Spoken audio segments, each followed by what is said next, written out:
The phospholipid, the lipids, the principal component of plasma membrane is lipids, proteins, carbohydrate groups that are attached to the lipids and protein. And phospholipid is the lipid made up of glycerol and two fatty acid chains and a phosphate linked head group. Phospholipid exists as bilayer. Another important lipid component is cholesterol, and it is composed of four fused carbon rings and it is found along with the phospholipid bilayer. And the proteins are the icebergs. It has been described as icebergs floating in a sea of lipids.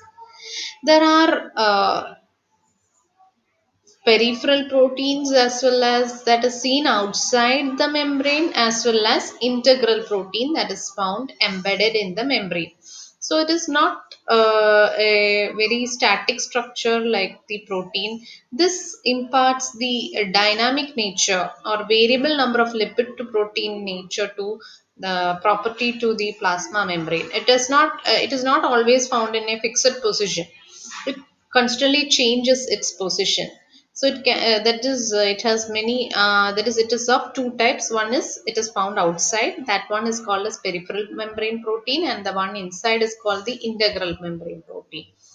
Now phospholipids, as said earlier, it is arranged in bilayer. They are amphipathic, meaning that they have both hydrophilic and hydrophobic region.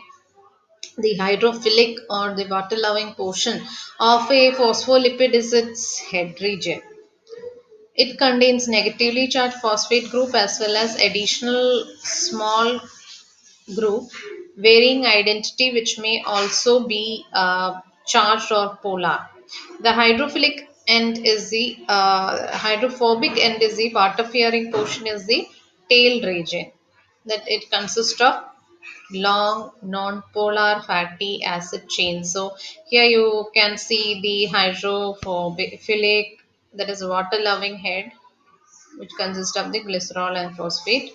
The tails, okay, one is straight change, which one is straight, and the other one has a bend. So the straight chain one is is made up of saturated fatty acid, while the bend one is made up of unsaturated fatty acids. Now, if the phospholipid have a smaller tail, they form a micelle. That is a small single layered sphere. This is a small single layered sphere. If they have bulkier tails, it will form a liposome.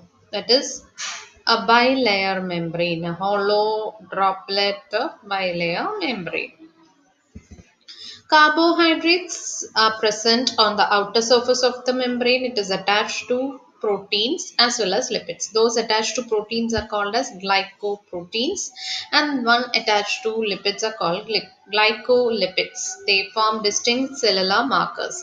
They act as molecular ID badges. This allows the cells to recognize each other. The membrane fluidity. You can see that at cooler temperature, the straight tails of the saturated fatty acid can pack tightly. Hence, they form a rigid membrane. If the particular membrane is having more of unsaturated fatty acid, they can't pack tightly because of the bend structure of the tail. Such membrane will stay fluid at lower temperature than the membrane made up of saturated ones. Cholesterol is another type of lipid that is embedded among the phospholipids of the membrane. It helps to minimize the effects of temperature on fluidity. At low temperatures, okay, the cholesterol increases the fluidity by keeping the phospholipids from packing tightly together, while at high temperature, it reduces fluidity. In this way, cholesterol expands the range of temperatures at which a membrane maintains a functional healthy fluidity. So, if it contain more